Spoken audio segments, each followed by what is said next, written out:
157번. 자, 지문에 고객 불만 처리 8단계 프로세스를 주고 있죠. 고객 불만 관련 내용이라고 해서 대인관계에 국한하면 안 됩니다. 어쨌든 문제 해결 관점입니다. 자, 1번 A에 들어갈 내용 찾으라는 거죠.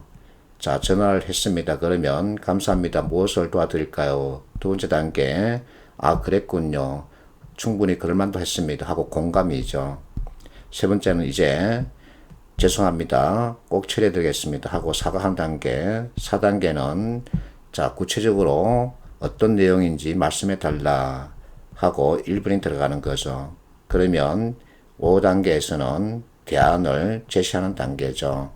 6단계에서는 선택지 4번을 보세요. 고객님 불편했던 부분이 해결됐을까요? 하고 문제 해결 후 다시 확인하는 내용이죠. 그리고 2번 보세요. 저희가 추가로 해결해 드릴 것이 있을까요? 하고 역시 같은 내용입니다. 그래서 6단계 또는 7단계 들어갈 수 있죠. 자, 두 번째 문제. 이것이 어디에 들어가는지 보면 됩니다. 자, 감사와 공감을 표시한 단계. 결국은 2단계에 들어갈 내용을 찾으라는 거죠.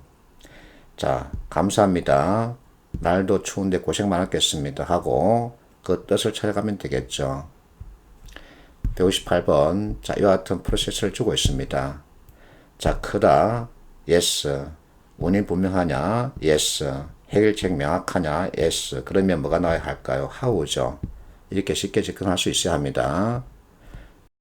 159번. 자, 이와 같은 긴 질문을 주고 있습니다. 간단하게 보겠습니다. P사 10년간 성장 눈부셨다 하지만 반대로 가야 되겠죠. 판매량 급감, 불만 매일 쇄도, 이와 같은 문제 해결하기 위해서 전략회의 개최하였답니다. 그래서 회의에서 이와 같은 얘기가 오갔다는 얘기죠. 자, 결론을 제시했습니다. 근본적인 해결 방안이 아니다라는 얘기는 근본적인 해결 방안을 찾겠다는 얘기겠죠. 자, 신제품 개발, 이것은 현재 판매 부진 문제를 해결해 주지 못할 것이다. 그래서 판매량에 급격한 변화가 생겼다는 것은 생산, 선적, 판매 과정 중 어디선가 문제가 있다는 것을 의미한다. 자, 이것이 무엇을 뜻할까? 앞에서 공부했던 피인 시스템이죠. 그래서 이 내용 가지고 빨리 해당되는 개념을 떠올리는 게 중요합니다. 자, 이와 같은 규명을 해서는 문제점을 연구에 해결하는 데 도움이 될 뿐 아니라 회사 입장에서도 새로운 제품을 개발할 충분한 시간을 벌 수 있을 것이다. 원인을 찾아서 근본적인 해결책을 찾겠다는 겁니다. 이렇게 체크하고 선택지 보러 가겠습니다. 자, 1번 판매 부진, 클레임 폭정 맞습니다. 2번 자, 근본적인 해결책을 모색하고자 한다 그러죠. 맞습니다.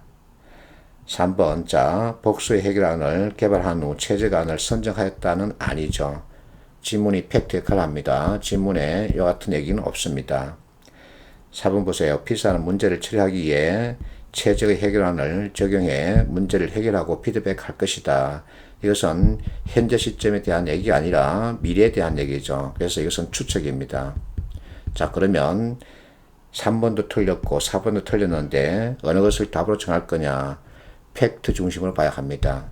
4번은 추측이기 때문에 그렇게 할 수도 있다 생각이죠. 그래서 팩트에서 어긋난 3번을 답으로 정해야 합니다. 160번 이와 같은 프로세스를 주고 있죠. 그러면 잘못된 것은 무엇일까? 자, 문제인식, 문제점 분석, 해결책 가동, 그러면 문제점 제거죠.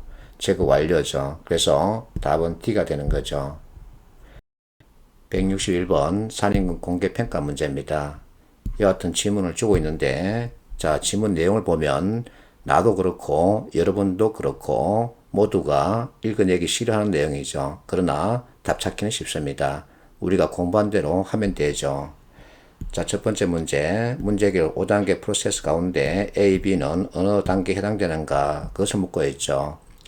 자, A, 바뀐 규정이 곧바로 업무에 반영되지 못하여 벌어진 사안이다. 이것이 원인에 대한 얘기죠. 그러면 문제가 있을 겁니다. 문제가 뭘까요? 누락됐다는 거죠. 이것이 문제라는 겁니다. 자, 문제 잡혔습니다. 원인 나왔습니다. 그러면 B는 별도 연락을 취하여 사실을 통보하고 있다. 이것은 하우에 대한 얘기죠. 그래서 답은 1번이죠. 지문 다 읽지 않고 우리가 공부한 방식대로 접근하면 바로 답을 찾을 수 있습니다. 두 번째 문제. 자, 이와 같은 내용을 주고 있는데, 여기서 키워드는 대리인이라는 거죠. 그러면 대리인 내용을 찾아가면 됩니다. 162번. 자, 공무원 취급 기출 문제입니다. 우리가 공부한 문제 해결과 아주 연관이 높기 때문에 가지고 왔죠. 그리고 실제 이와 같은 형태로 문제 출제되기도 하죠. 자, 여기서 개선이랍니다. 그러면 무엇을 개선했는지 파악을 하면 되죠. 자, 답은 3번입니다. 그러면 이제 여러분들이 해야 할 일은 왜 이 문제 답이 3번인지 그 이유를 스스로 찾아야 한다는 겁니다. 왜냐하면 나의 인강이 의존하는 경우 실제 시험장에서 이 같은 문제를 만났을 때 당할 수 있습니다. 왜? 너무나 쉽게 답을 찾게끔 유도하기 때문이죠. 그래서 직접 풀어보지 않으면 문제 놓칠 수 있습니다. 직접 풀어봐야 합니다.